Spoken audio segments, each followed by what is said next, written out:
बचाओ, ईवीएम हटाओ, संविधान बचाओ, ईवीएम हटाओ, देश बचाओ। अभी राजस्थान, मध्य प्रदेश, छत्तीसगढ़ में बैलेट पेपर वोटिंग की गिनती में 2/3 सीटों पर कांग्रेस नंबर 1 थी, लेकिन जब ईवीएम मशीन की गिनती की शुरुआत होती है तो ठीक आंकड़ा ठीक उल्टा हो गया। आखिर क्या करना है? मतदाताओं का रुझान तो बैलेट पेपर वोटिंग से भी हो जाता है। बैलेट पेपर वोटिंग में राजस्थान, छत्तीसगढ़, अब एक नारा और लगेगा, बैलेट पेपर ईवीएम हटाओ, बैलेट पेपर लाओ, ईवीएम हटाओ, बैलेट पेपर लाओ, ईवीएम हटाओ, बैलेट पेपर लाओ।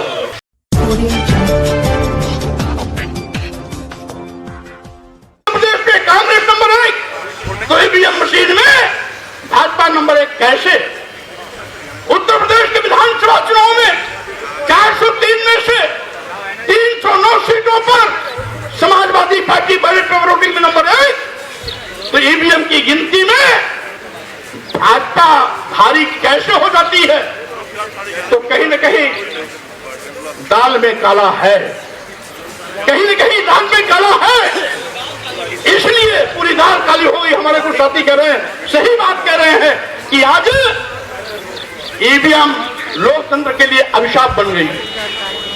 यह जीत जो छत्तीसगढ़, मध्य प्रदेश, राजस्थान में हुई है, ये मोदी जी की जीत नहीं है, ये भाजपा की जीत नहीं है, ये मोदी जी के कल्याणकारी योजना की जीत नहीं है, ये जीत ईवीएम के तिकड़म की है।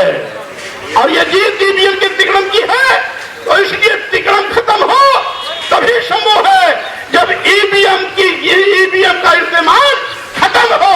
इसीलिए हमारे मंच से साथियों ने एक नारा लगवाया, ईवीएम हटाओ, देश बचाओ, देश बचाओ। 3 नारे लगना है, हमारे साथ नारा लगाइए और हर नौजवान के मुंह से आवाज निकलनी चाहिए। तो 3 नारा होगा, ईवीएम हटाओ, देश बचाओ, ईवीएम हटाओ, संविधान बचाओ, ईवीएम हटाओ, लोकतंत्र बचाओ, ईवीएम हटाओ, देश बचाओ, ईवीएम हटाओ, संविधान बचाओ, ईवीएम हटाओ, देश बचाओ। अब एक नारा और लगेगा, बैलेट पेपर ईवीएम हटाओ, बैलेट पेपर लाओ, ईवीएम हटाओ, बैलेट पेपर लाओ, ईवीएम हटाओ, बैलेट पेपर लाओ। साथियों, आज सही मायने में जब से डबल इंजन की सरकार वाले आए हैं, सरकारी नौकरियां गायब हो गई। आज देश के नौजवान बेरोजगारी का दंड झेल रहे हैं। करोड़ों करोड़ों नौजवानों को आज बेरोजगारी का सामना करना पड़ रहा है। उनके सामने रोटी का संकट है, उनके सामने पेट की रोटी की भूख है। अभी पार्लियामेंट में जो घटनाक्रम घटित हुई, उन लड़कों ने जो भी किया सदन के अंदर और बाहर, ये हो सकता है तरीका उनका गैर कानूनी रहा हो, अलोकतांत्रिक रहा हो, संविधान की मर्यादा के विपरीत रहा हो, लेकिन जो बात भर के आई है उसके आगे भी कहीं न कहीं बेरोजगारी रही है, उनके पेट की भूख रही है, वो रोटी की तड़पन रही है, जो पार्लियामेंट इस तरह से करने के लिए उनको मजबूर किया है। और इसीलिए मैं कहना चाहता हूं, आज ये हकीकत है कि आज देश का करोड़ों नौजवान बेरोजगारी के नाते दुखी है, पीड़ित है, रोटी की भूख से बिलबिला रहा है। मरता क्या न करता, जब आदमी रोटी के लिए अंतिम सांसें लेता रहता है तो उसे कानून नहीं दिखाई पड़ता है, उसे आदर्श नहीं दिखाई पड़ता है। और इसलिए मैं कहना चाहता हूं साथियों, आज ये तस्वीर है पूरे देश की। आज जिन विभागों में नौजवानों को सरकारी नौकरियां मिलनी चाहिए, जिन विभागों में नौजवानों को सरकारी नौकरी मिलने की उम्मीदें थी कि आज नहीं तो कल यहां हमें सरकारी नौकरी मिल सकती है, उन विभागों को यह सरकार बेचने का पाप कर रही है। देश के सारे बंदरगाह बेच दिए गए, एयरपोर्ट बेच दिया गया, एयर इंडिया बेच दिया गया, सारे रेलवे स्टेशन बेच दिए गए, कई दर्जन ट्रेन अपने चहेतों को दे दिया गया। LIC जैसी बड़ी संस्था जिसमें लाखों लाख लोग काम करते हैं, उसको भी अदानी के हवाले कर दिया गया। क्यों? क्या रिश्ता है कि देश के सत्ता सीट पर बैठे हुए लोगों का और अदानी का, अंबानी का क्या रिश्ता है? मैं कहना चाहता हूं, क्या करोड़ों करोड़ नौजवानों की भूख, उनकी बेरोजगारी अदानी और अंबानी के सामने क्या कोई महत्व नहीं रखती क्या? यही नहीं, अभी हमारे कुछ वक्ता साथी कह रहे थे, तो सरकारी विभाग न रहेगा बांस न बजेगी बांसुरी, न रहेगा बांस न बजेगी बांसुरी, न रहेगा सरकारी विभाग, न मिलेगी नौजवानों को सरकारी नौकरी।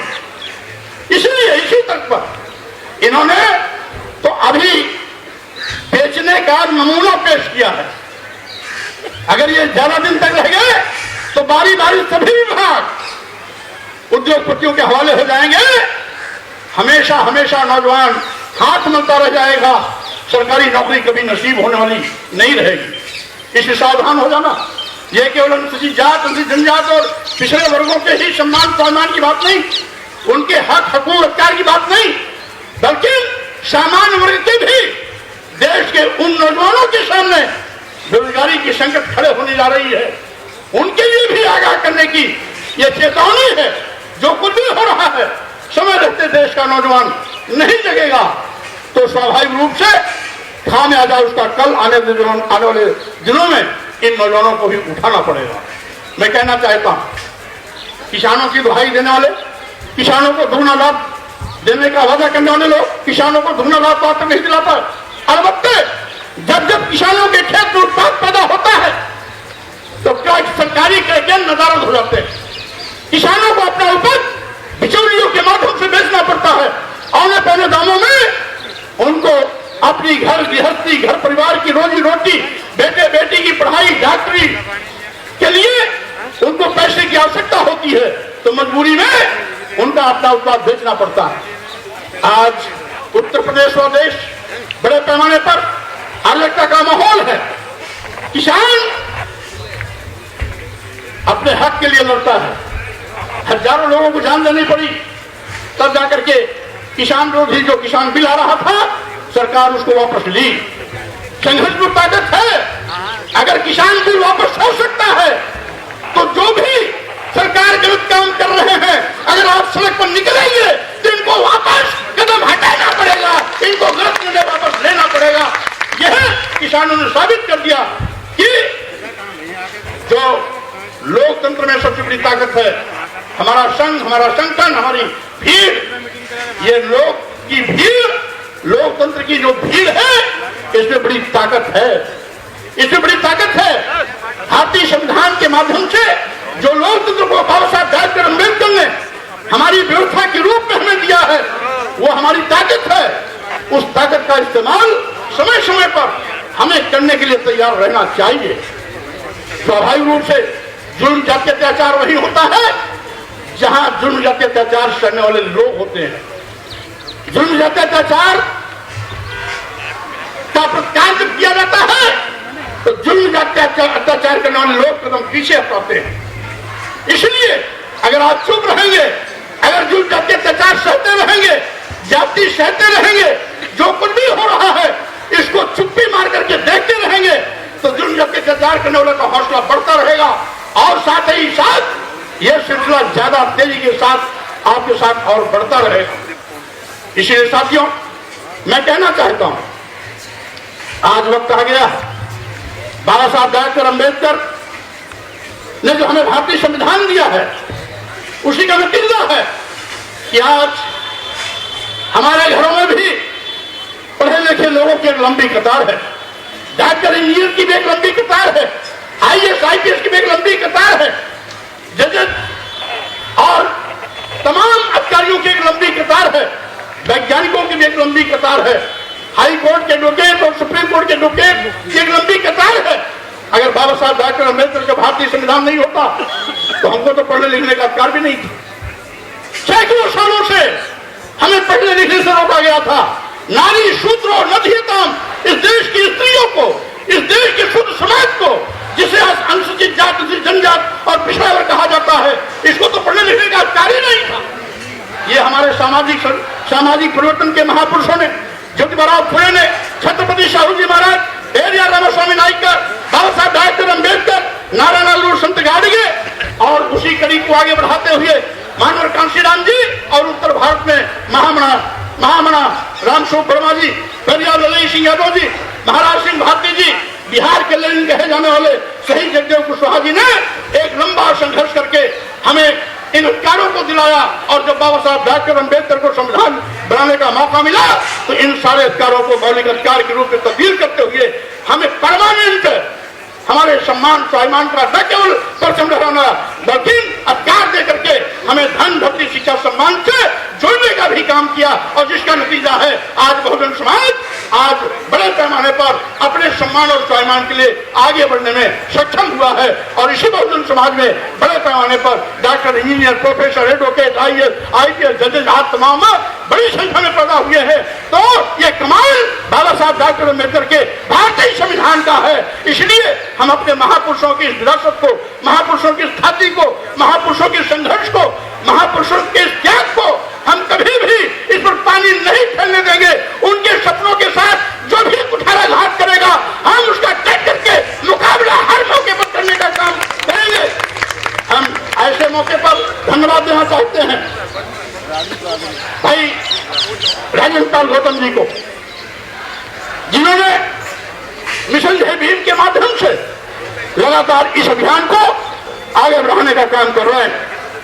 इसलिए साथियों, मैं आपसे यही कहूंगा कि आज ये समय की मांग है, आज ये समय की मांग है कि हम सब लोगों को अपने सम्मान स्वाभिमान, हक, हकूक, अधिकार, आरक्षण, संविधान, लोकतंत्र और देश को बचाने के लिए मजबूती के साथ आगे आना पड़ेगा। मैं ये भी कहना चाहूंगा कि साथियों, आज बड़े पैमाने पर लोकतंत्र भी खतरे में है, क्योंकि हमने उत्तर प्रदेश का भी 2022 का विधानसभा चुनाव देखा, जिसमें 403 विधानसभाओं में से बैलेट पेपर वोटिंग में 309 सीटों पर समाजवादी पार्टी आगे थी, मात्र 94 सीटों पर भाजपा नंबर 1 आई थी। लेकिन जब ईवीएम मशीन की गिनती हुई तो आंकड़ा बदल गया।